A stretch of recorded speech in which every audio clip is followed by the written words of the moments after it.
Bom dia, estudantes da turma 201. Sou Lucas Gomes, estudante, pesquisador e futuro engenheiro aeroespacial. Olá, e eu sou o Fernando e não gosto de enrolar muito. Para começar, vamos falar do autor, José de Alencar. Então, nascido no município de Massajana, próximo de Fortaleza, José de Alencar foi morar no Rio de Janeiro com 11 anos, filho de José Marintino de Alencar e Ana Josefina de Alencar. O jovem foi influenciado pelos ideais políticos do pai, Senado, assim como o irmão diplomata. Formado em Direito, o escritor atuou como advogado, jornalista, dramaturgo e até como político. Criou a revista Ensaios Literários no período em que estudava na Faculdade de Direito de São Paulo, de 1846 a 1850. Em períodos trabalhou no Correio Mercantil e no Diário do Rio de Janeiro. José Alencar morreu em 1872, de tuberculose. Anos mais tarde foi homenageado como patrono da cadeira número 23 da Academia Brasileira de Letras, fundado por Machado de Assis. O livro Senhora faz parte da trilogia, assim vamos falar, que define o perfil da mulher. Essa trilogia, entre aspas, foi escrita por José de Alencar. E ele também é o último dessa trilogia e conta com os outros dois livros, Diva e Lucila. O livro em si tem alguns aspectos modernos para a época. Um exemplo forte é a independência que a personagem principal traz. Esse é um livro bastante cobrado no ensino médio, porque ensino médio é uma tortura.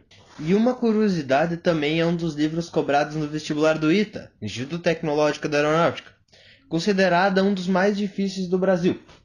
Basicamente, essa é uma história de amor entre Fernando Seixas e Aurélia Camargo. Então, vamos para o resumo do livro. Nós não podemos falar dos personagens agora, porque senão destruiríamos todo o mistério envolvendo a história. Os personagens principais serão mostrados adiante. O livro se passa no Rio de Janeiro e ele começa a ser contado o quão bonita e bela é a Aurélia Camargo, que além de bonita, ela também é muito rica e frequentava assiduamente os bailes da sociedade da época. Considerada a rainha dos salões, encantadora dos homens e tinha muitos pretendentes.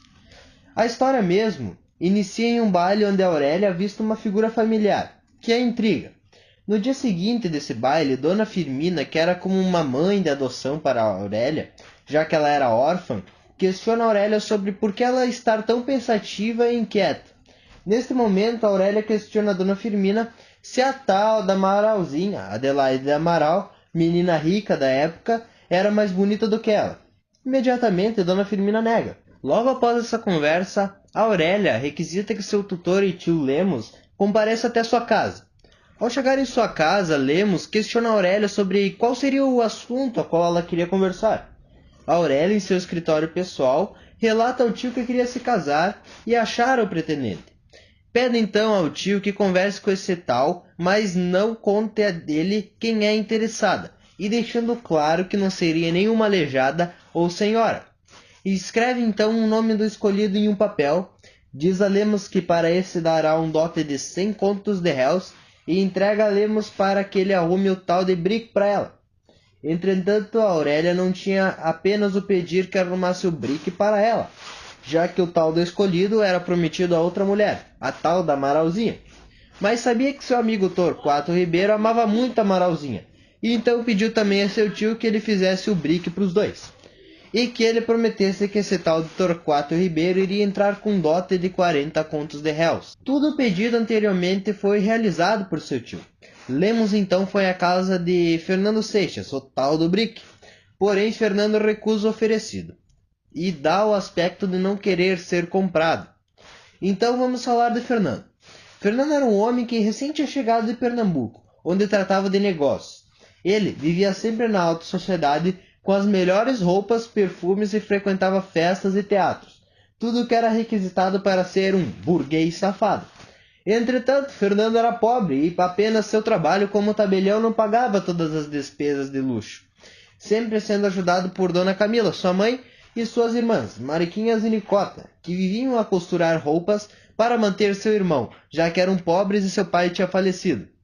Fernando sempre sonhou dar uma vida de luxo a suas irmãs e mãe, mas ele estava a sacar todo o dinheiro da poupança e mal podia se manter por mais algum tempo nessa vida de luxo.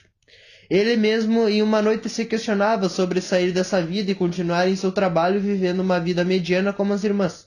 Mas insatisfeito desse futuro que lhe aguardava, ele foi procurar Lemos. aquele que tinha lhe oferecido para se casar com a tal moça. Fernando procurou Lemos e combinou que se casaria com essa moça contanto que ele lhe adiantasse 20 contos réus do dote prometido.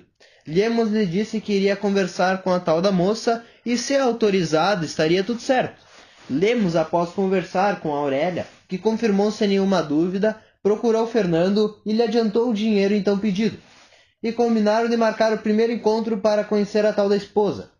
No seu primeiro encontro na casa de Aurélia, Fernando a viu formosa e tão cheia de si, linda e exuberante, como era ela. O autor ele descreve a Aurélia de uma forma magnífica, como se fosse uma deusa.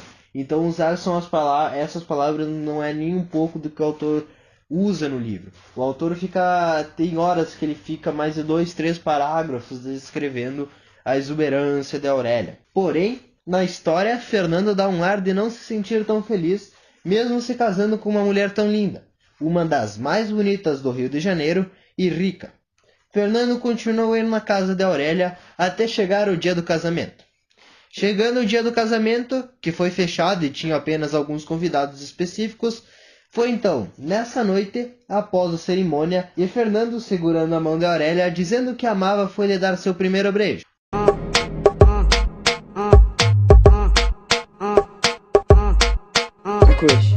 Porém, a Aurélia empurrou ele. Bom, vocês não devem estar entendendo nada. Porque ela empurrou ele? Porque todo esse mistério de não saber quem é a noiva? E também porque essa oferta tão alta para ele? Bom, para entendermos, vamos ter que voltar ao passado, muito antes da Aurélia nascer. Era uma vez uma mulher muito pobre, chamada Emília. Essa mulher se apaixona por um homem de família muito rica, chamado Pedro Camargo. Porém, ele em si não tinha nada, ele cursava medicina e seu pai era dono de toda a riqueza da família, e começou a notar esse relacionamento. E não gostou muito, mas já era muito tarde, pois Emília já estava grávida e teve 2 filhos. Um desses filhos era Aurélia. Após o nascimento, Pedro acaba morrendo e deixando Emília sozinha para cuidar dos 2 filhos. E quem não teve sorte foi o irmão da Aurélia, que morreu em uma tarde muito quente, logo após tomar um banho gelado, assim morrendo de febre. Agora Emília e Aurélia, as duas sozinhas no mundo. Bom, agora Aurélia não estava mais sozinha, de tanto acabar se mostrando na janela, um dia ela encontrou um rapaz muito bonito em sua janela, que apesar de também não ter muito dinheiro, se surpreende com a beleza da Aurélia e também se apaixona. Esse rapaz é ninguém mais ninguém menos que Fernando Seixas, o mesmo que agora está casado por 100 dotes com Aurélia. Na época, eles viveram um grande amor, mas Fernando era muito ganancioso e viu que sua vida nunca iria melhorar financeiramente ao lado da Aurélia, então acaba aceitando os 30 dotes da Adelaide e indo viver ao lado dela em Fortaleza, deixando a Aurélia completamente sem chão e sem saber o que fazer. De repente, um dia chegou à casa da Aurélia um velhinho muito estranho. Esse velhinho contou para a Aurélia que era seu avô e era pai de Pedro, seu já falecido pai. Ele sai e deixa um envelope com a Aurélia e pediu para que ela abrisse se ocorresse algo com ele. Mal sabia a Aurélia que era o testamento do seu avô, deixando toda sua riqueza para ela. Entre esse meio tempo, sua mãe, Emília, acaba morrendo.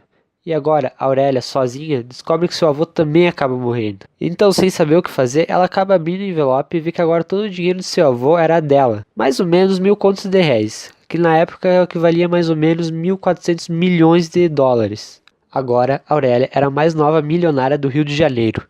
Bom, agora vamos voltar de onde paramos, quando a Aurélia está empurrando o Fernando. Aurélia admite para Fernando que não quer se envolver em nenhum relacionamento com ele, pois ela estava muito magoada por tudo que ele fez e essa era uma forma dela se vingar. A partir daí, a vida de Fernando se torna um inferno. Aurélia deixa muito claro que agora ele era propriedade dela e ela era sua senhora, e por isso tem o nome do livro. E o combinado era o seguinte, os dois iam agir naturalmente, como um casal normal para todas as outras pessoas da cidade. Mas enquanto eles estavam sozinhos, era cada um para seu canto e ele ia ter que obedecer exatamente tudo o que ela disser. Então ela torna Seixas como seu cachorro. Em muitos momentos, Seixas e Aurélia acordavam em uma manhã normal para tomar café, e ela dava pequenos sorrisos para ele, e ele, pensando que ela estava amolecendo seu coração para ele, devolvia os sorrisos, mas nisso já era interrompido por Aurélia dizendo, eu não mandei você sorrir.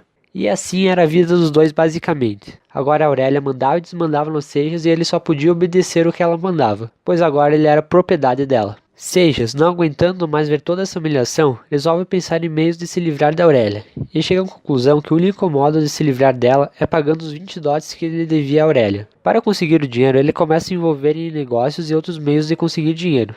Nesse meio tempo, ele começa a se transformar em um outro homem, pois agora ele se tocou o quanto errado foi o que ele fez com Aurélia, e fica refletindo tudo o que errado que ele já fez e se arrepende. Enquanto isso, Aurélia continua tratando ele como um seu empregadinho. Se passou muito tempo, mas Seijas consegue o dinheiro necessário, e no dia que ele vai pagar a Aurélia para ter sua liberdade, Aurélia faz uma revelação. Aurélia, de joelhos no chão, implora para Seijas não ir embora e que fique com ela.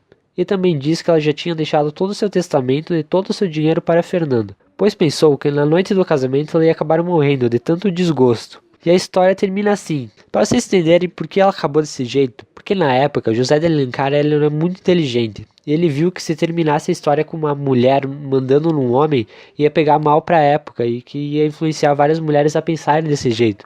Então, para que não a desagradasse nem a crítica, nem o bom senso da época, ele tinha que sempre terminar com um homem impondo respeito. Então, galerinha do 201, chegando no final do vídeo aqui, eu agradeço a todos que gostaram, dá o feedback pra turma aí, pede pra professora dar mais nota pra nós, porque esse vídeo esses vídeos dão muito trabalho pra fazer, não é algo simples, ok?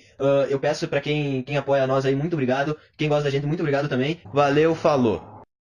Isso foi um oferecimento Dolly Guaraná, Parceirinho, Donald Trump dos Estados Unidos e o melhor funk brasileiro remix do Brasil.